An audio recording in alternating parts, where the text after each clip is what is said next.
Okay mga bishi, tuturuan ko naman kayo kung paano iwasan ang spamming. Para iwasan ang mga spamming, maaari mong sundan ang mga sumusunod na hakbang. Number 1, iset ang mga patakaran sa spam filter sa iyong email, mensahe o anumang platform na mayroong spam filter. I-configure ang mga ito ng tama upang ma-block ang mga spam messages bago makarating sa iyong inbox.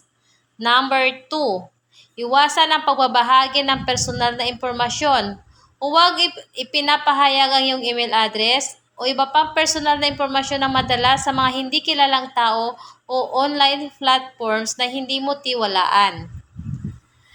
Number 3, i-delete ang mga hindi kilalang mensahe. Huwag buksan o sagutin ang mga hindi mo kilalang email o mensahe, lalo na kung nagmumula ito sa mga hindi mo kilala o mukhang spam. Number 4, mag-sign up ng maingat.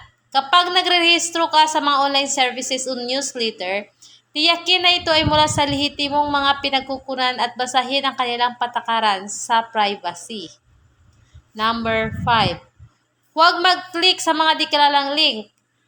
Huwag mag-click sa mga link mula sa mga hindi mo kilalang pinagmulan, lalo na kung ito ay mukhang hindi tiwalaan. Number 6, gamitin ang disposable email addresses. Kapag nag-sign up ka sa mga online services o website, maaari mong gamitin ang disposable email addresses na maaari mong itapon pagkatapos. Ito ay magbibigay ng proteksyon sa iyong pangunahing email address. Number 7, i-report ang mga spam. Kung mayroon kang natanggap na spam, i-report ito sa mga appropriate na autoridad o platform para matulungan silang mapigilan ang mga spammer.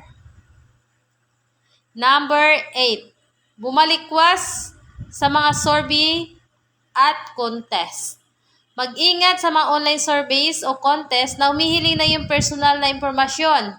Minsan, ito ay ginagamit ng mga spammers para magnakaw ng data. Number 9, magkaroon ng mataas na cybersecurity. Siguruhin na ang iyong computer o iba pang mga device ay mayroong aktual na antivirus software at firewall upang mapigilan ang malware at spam. Sa pamamagitan ng pagpapatupad ng mga hakbang na ito, mas mapoproteksyonan mo ang iyong sarili laban sa mga spamming at iba pang uri ng online na panganib. Okay? Sundan natin ito mga bishi para tayo ay maging safe sa ating buhay online. Salamat!